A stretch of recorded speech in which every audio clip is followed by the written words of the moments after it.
Hello guys, this is a review of the 2009 movie, La Misión. La Misión stars Benjamin Bratt, who plays Che, and Jeremy Ray Valdez, who plays Jesse, or Jess for short.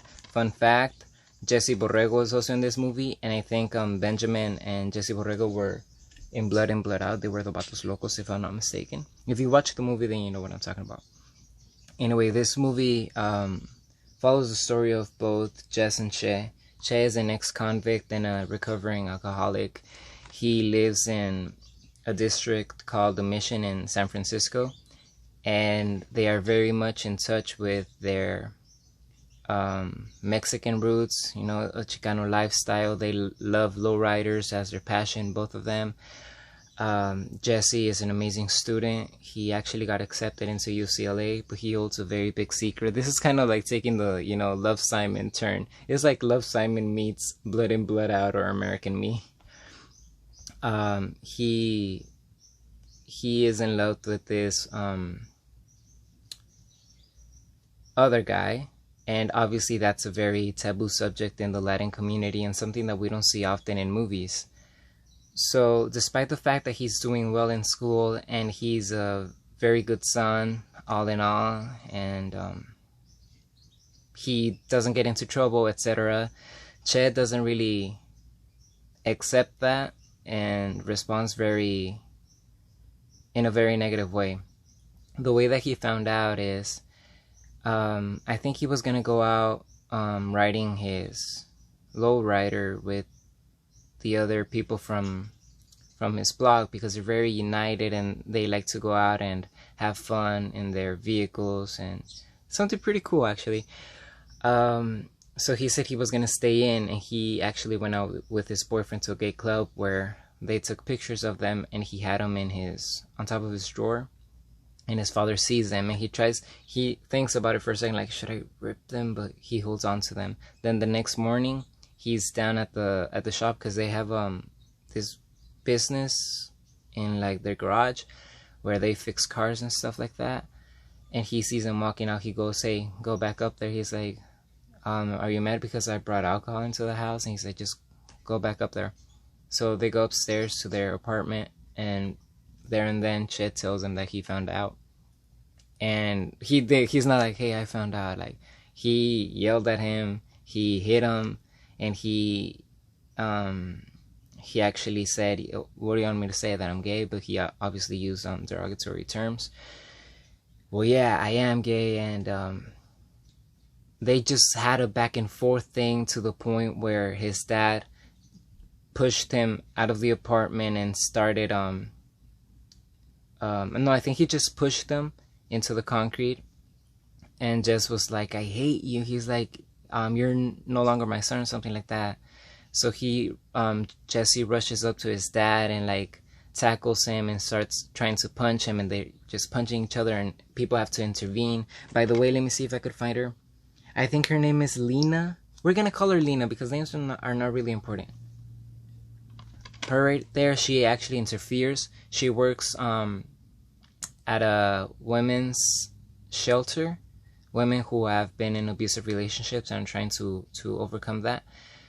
She works there, so she's very passionate about it. She has suffered abuse herself, so she intervenes so that Ches like doesn't kill his son, and he kind of pushes her, and then he's like threatening other people right there until his uncle's like, hey nephew, stop. Because like in the Latino community, the older you are, the more respect you deserve, and the more respect that should be given according to our standards. It's not like probably people are thinking it's the same anywhere else. I don't think so. I think cultures are a little bit different. Sometimes it may seem as though here in the United States, for example, you're old, so you get put into like a home for elders so that they take care of you during your last days. And in my culture, in Mexico, that's seen as something that like your last resort, something that you really don't want to do, and your grandparents don't want you to take them there, even though that they will receive better care and everything. It's just like whatever they say goes. Generally speaking, obviously there are always exceptions. Anyway, she's like, if you put your hand on me again, I'll have you arrested so quickly it will make your head spin, something like that. And he goes to his uncle's house, played by Jesse Borrego, and he has other kids there, and he's very happy to have them, but obviously they want the relationship with Che to be better than what it is, and not have him just kicked out like that. There's this guy in school that's constantly bullying Jess, to the point where he is walking with his boyfriend and he starts calling them bad things, the other classmate, and the boyfriend doesn't know, like, he's as they call him, he's a white boy, so he's not Latino, he's not like a minority. He has this, I think they did an amazing job. That's the thing, like, I don't know how to put into words how they really so accurately represented our people. And by our people, I mean our people, like Mexico and the United States. Like, they just put it out there. His boyfriend just walks like he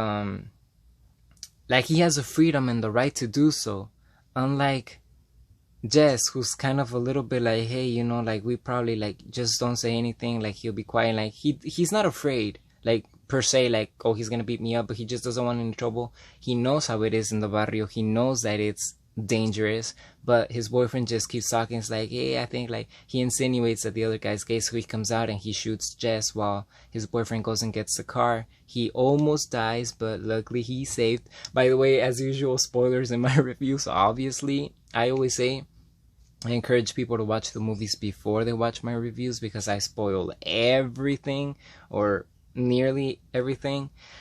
You'd think that after that shooting incident, they shot him several times. It took him a while to recuperate. You'd think that Che would, like, change his mind and just be more welcoming, but no. He finds that one morning he walks into the emergency room, or wherever they have Jess at the moment, and he sees him sleeping with his boyfriend. He's obviously in the patient's bed, and his boyfriend is sitting on the visitor's chair, but they're holding hands and they're asleep. And he waits for him to get out and chokes him and threatens him. That's when Lena sees him, and they had already had an intimate encounter with each other. Very, very very weird, because, okay, first of all, I love how their relationship, whatever it is that they did have for the short amount that it was, I love how real it was. Like, it wasn't in those movies where you see somebody, you're like, you know, and then the next scene they're already making love or something like that. It's not like that. They had a lot of encounters. They had a very unhealthy relationship at first. Well, they I think it was kind of like a power struggle. She knew her rights, she knew what she was worth, and he had this, like, macho type of attitude, so he wasn't really willing to give her that, I don't want to say disrespect, but how do you say that word? Validity? The validity that she deserved. Anyway, after a lot of encounters and a lot of conversations and disagreements and arguments, they come together. But she feels a little bit thrown off by the whole situation, being that she works with women who are abused, and she sees a lot of those same characteristics of dominance and abuse of power in him.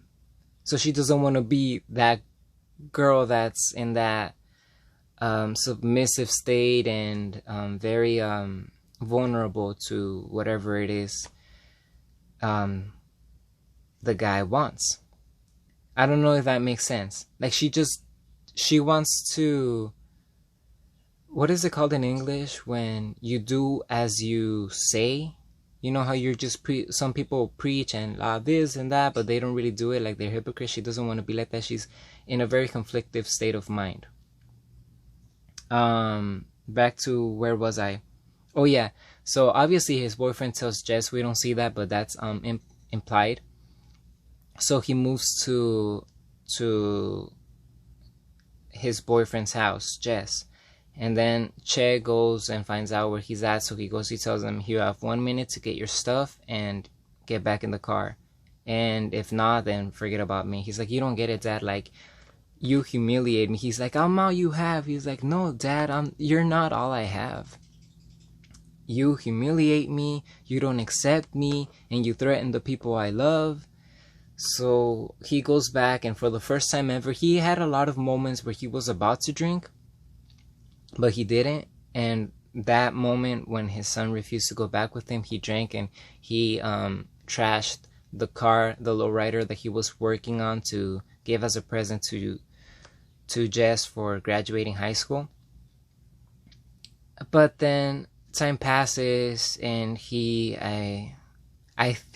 I'm sure that he understands things a little bit better. He fixes what he made, because he went out one day to buy alcohol, and he realized that they were mourning the death of the classmate that shot Jess. And he understood. He saw little pictures of the little guy, and one that he was in a little of him when he was smaller, when he was a little kid.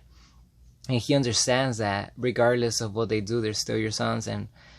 And that guy was, doing terrible things, and he died, and it still hurt his mother so much. And he knows that if something were to happen to Jess, he would also feel terrible regardless of how he is.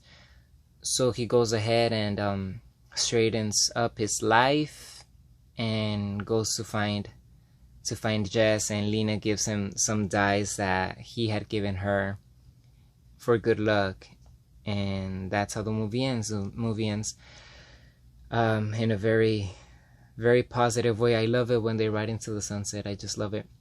I would have preferred for this particular movie for him and Jess to be reunited, maybe a very, very strong hug. That would have killed me, but that didn't happen. Still a very good ending. In my opinion, the acting is phenomenal. This guy, Benjamin Bratt, is just on another level. Like, I aspire to be like even half as good as he is, because he is serious. Personal fun fact, I, for the first time in my life, let my mustache grow out, and it was because of this character right here, Jeremy Ray Valdez character. I was like, like, in Mexico, it's very common for guys to have a mustache. And I was never, ever, ever interested in it. But when I saw this movie, I was like, hey, I might as well give it a try. This is, we're in the middle of a pandemic. I'm not going to go anywhere. So I went ahead and did it, and I've had it for a long time. I liked it, and I was inspired by these people right here. His acting was also great. Everybody there was amazing. There was Che's sponsor. I don't know who plays that character, but he goes to check on Che, make sure he's not drinking. He's like, hey, I'm your sponsor. It's my responsibility to look after you. And Che's like, so you came here to make sure that I didn't drink? Well, I didn't drink. Okay, that's good. Is that all? Yeah, man, shit. He has, like, it's so funny. And I don't know. He has a lot of funny scenes. The people here, everybody, there are several friends. Like I said, they're all very much in touch with their culture and their friends, and they treat each other like family. And something that I've noticed is in a lot of these movies,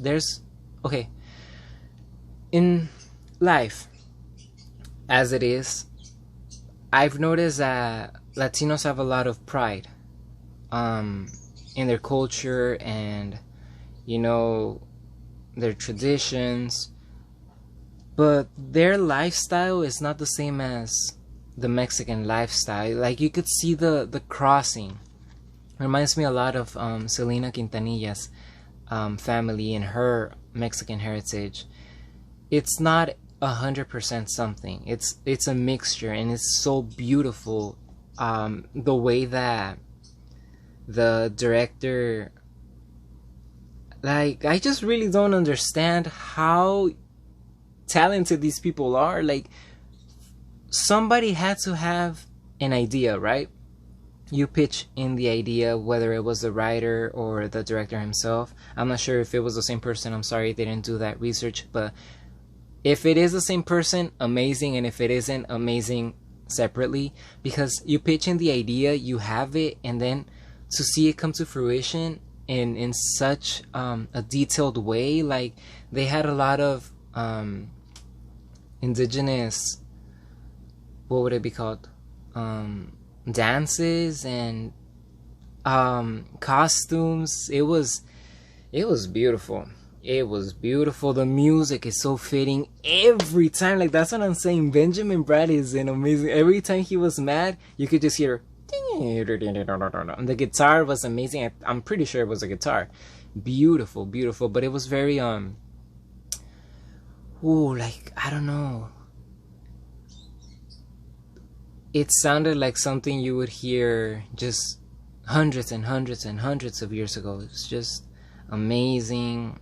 The story was well written. It was believable. Like I said, every relationship that they had, directly, indirectly, the feelings that they had for each other, whether they were positive or negative, you could see it in their eyes. It's just I don't know. It's amazing. I know that it won a few awards, and they're very well deserved. What else can I say?